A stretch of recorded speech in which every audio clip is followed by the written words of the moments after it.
बिस्मिल्लाहिर्रहमानिर्रहीम अल्लाहुम्मा सल्लि अला मुहम्मदिन व आले मुहम्मद वअज्जिल फ़रज आले मुहम्मद। मुअज़्ज़िज़ सामीन किराम, अपनी पिछली वीडियो में मैंने मसला फ़तक पर गुफ्तगू की थी और तमाम हक़ाइक़ आप तमाम हज़रात के सामने रखे थे, जिससे ये साबित होता है कि फ़तक के मामले में शियों का अक़ीदा और नज़रिया हक़ पर है, सच पर है, और बाकियों का अक़ीदा नज़रिया फ़तक के मामले में बातिल पर है और कुरान और हदीस के ख़िलाफ़ है। जबकि शिया का अक़ीदा, शिया के अक़ीदे की तायीद कुरान भी करता है और फ़रामीन रसूल यानी अहदीस रसूल भी शिया अक़ीदे की तायीद करते हैं।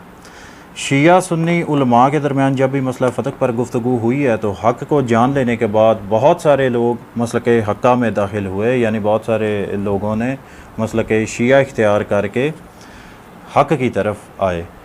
लेकिन तारीख़ में सबसे जो पहला मुनाजरा मसला फ़तक पर हुआ था वो मौला अली अलैहिस्सलाम और हज़रत अबू बकर के दरमियान हुआ था, और पहले मुनाजरे में ही फ़तह मौला अली अलैहिस्सलाम के हिस्से में आई थी। अब वो मुनाजरा मैं आप तमाम हज़रात की खिदमत में पेश करता हूँ।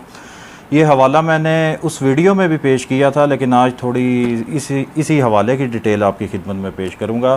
तबक़ात इब्न साद जिल्द अव्वल और हिस्सा दोम के सफ़ा नंबर 251 पर, यहाँ पर जो पहली रिवायत है उस रिवायत में पाक बीबी सैयदा सलामुल्लाह अलैहा ने जब अपना हक़ उन्होंने तलब किया था तो हज़रत अबू बकर के साथ उनका जो मुकालमा हुआ था वो मैं आप तमाम हज़रात की खिदमत में पेश करता हूँ, जिसके बाद हज़रत अबू बकर के पास कोई ठोस दलील या जवाब नहीं था जो वो पाक बीबी सैयदा सलामुल्लाह अलैहा को देते।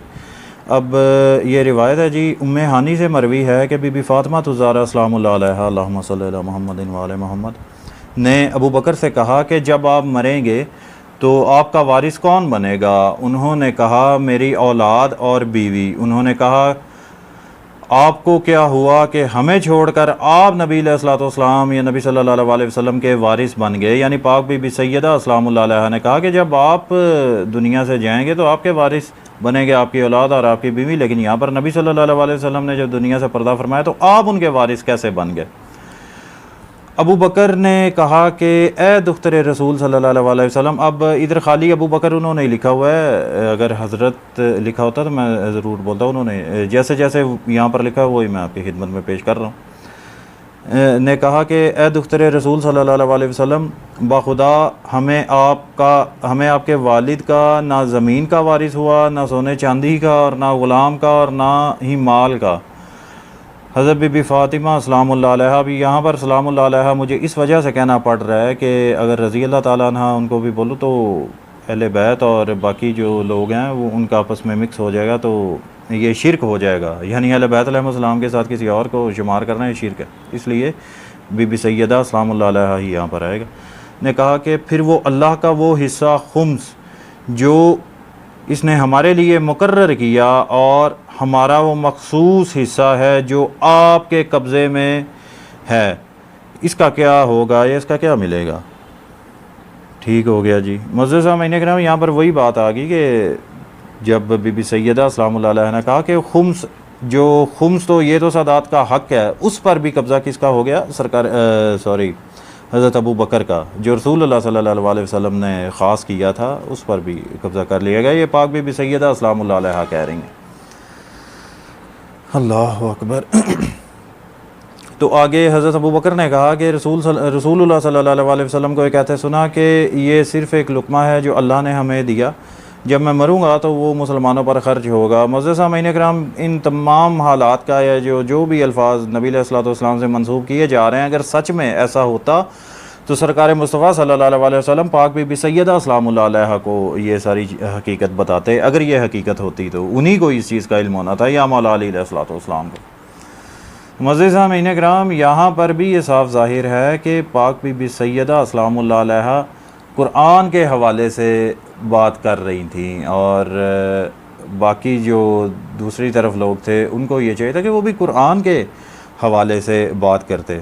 अब यहाँ पर मैं ये भी अर्ज़ कर दूँ कि दूसरी पार्टी में वही लोग शामिल थे जो कह रहे थे कि कुरान काफ़ी है। जब नबी अलैहिस्सलाम ने हदीस लिखने का हुक्म दिया ना, तो उन्होंने कहा कि हमारे लिए कुरान काफ़ी है, और इधर कुरान के हवाला जात उन्हीं के सामने रखे जा रहे हैं, उसकी तरफ नहीं आ रहे।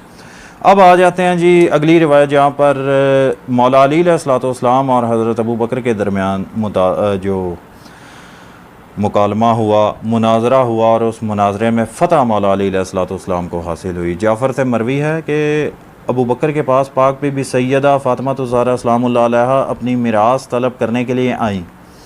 अब्बास बिन अब्दुल मुत्तलिब भी मिरास तलब करने के लिए आए। इनके हमरा मौला अली अलैहिस्सलाम आए। अबू बकर ने कहा कि रसूलुल्लाह सल्लल्लाहु अलैहि वसल्लम ने फ़रमाया कि हम किसी को वारिस नहीं बनाते, हम जो कुछ छोड़ जाएँ वो सदका है, और जो कफ़ालत नबी अलैहिस्सलाम करते थे वो मेरे ज़िम्मे है। हज़रत अली अलैहिस्सलाम ने कहा कि सलमान अलैहिस्सलाम वारिस हुए, सलमान अलैहिस्सलाम दाऊद अलैहिस्सलाम के वारिस हुए। ज़िक्रिया अलैहिस्सलाम ने अल्लाह से कहा कि आप मुझे ऐसा फ़र्जंद अता फरमा दें जो मेरा और आले यकूब का वारिस हो।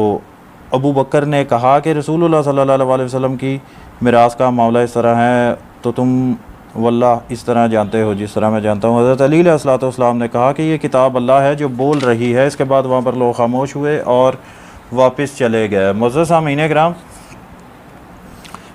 अब इस मुनाजरे में भी मौला अली अलैहिस्सलाम ने हज़रत अबू बकर के सामने कुरान के हवालाजात पेश किए, लेकिन हज़रत अबू बकर ने उनको सीरियसली ना लिया, या मौला अली अलैहिस्सलाम के दिए गए हवालाजात का रद्द हज़रत अबू बकर से ना हो सका, और एक ऐसी रिवायत उन्होंने पेश की या जो वो दावा पेश कर रहे थे उसकी दलील हज़रत अबू बकर के पास नहीं थी। यानी मौला अली अलैहिस्सलाम कुरान से इस्तदलाल करते रहे और हज़रत अबू बकर एक ऐसी दलील पेश करते रहे जो कि कुरान के ख़िलाफ़ थी, और हज़रत अबू बकर भी बाकी लोगों की तरह खामोश हो गए जब उनके पास कोई दलील नहीं थी या अपने दावे पर वो दलील नहीं दे सके, तो उन्होंने खामोशी इख्तियार कर लेनी चाहिए।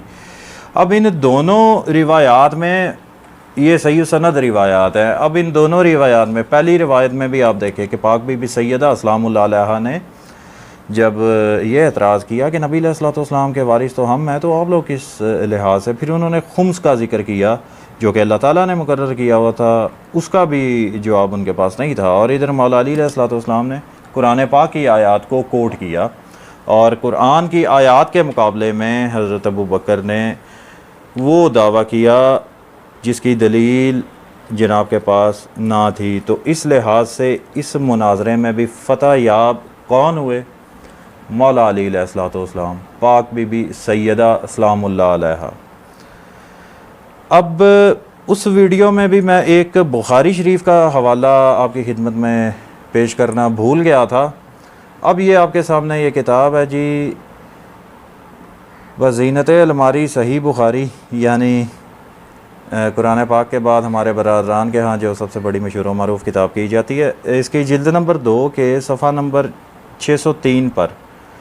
अब यहाँ पर भी पाक बीबी सैयदा सलामुल्लाह अलैहा ने जो खुम्स का ज़िक्र किया और कुरान पाक का मौला अली अलैहिस्सलाम ने जो हवालाजात पेश किए, तो उसके बाद एटलीस्ट जो खुम्स के हवाले से जो मालिफ है पाक बीबी सैयदा सलामुल्लाह अलैहा को अता हुआ था, उसमें से भी आया कि हज़रत अबू बकर ने कुछ दिया था कि नहीं दिया था। उसके लिए ये सही बुखारी की तरफ चलते हैं।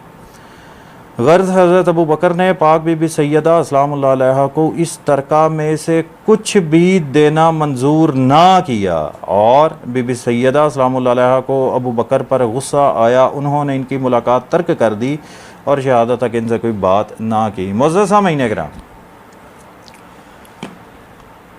एक तो ये चीज़ कन्फर्म है कि जो मसला फ़दक है वो खालिसतन ही पाक बीबी सैयदा सलामुल्लाह अलैहा का था, क्योंकि नबी अलैहिस्सलाम ने अपनी ज़ारी ज़माना मुबारक में पाक बीबी सैयदा सलामुल्लाह अलैहा को हिबा फरमा दिया था। एक तो उसके ऊपर कब्ज़ा किया गया, और दूसरे नंबर पर जो खुम्स का मुतालबा भी किया गया, उस पर भी, उसमें से भी बुखारी गवाह है कि हज़रत अबू बकर ने पाक बीबी सैयदा सलामुल्लाह अलैहा को उसमें से भी कोई हिस्सा नहीं दिया था।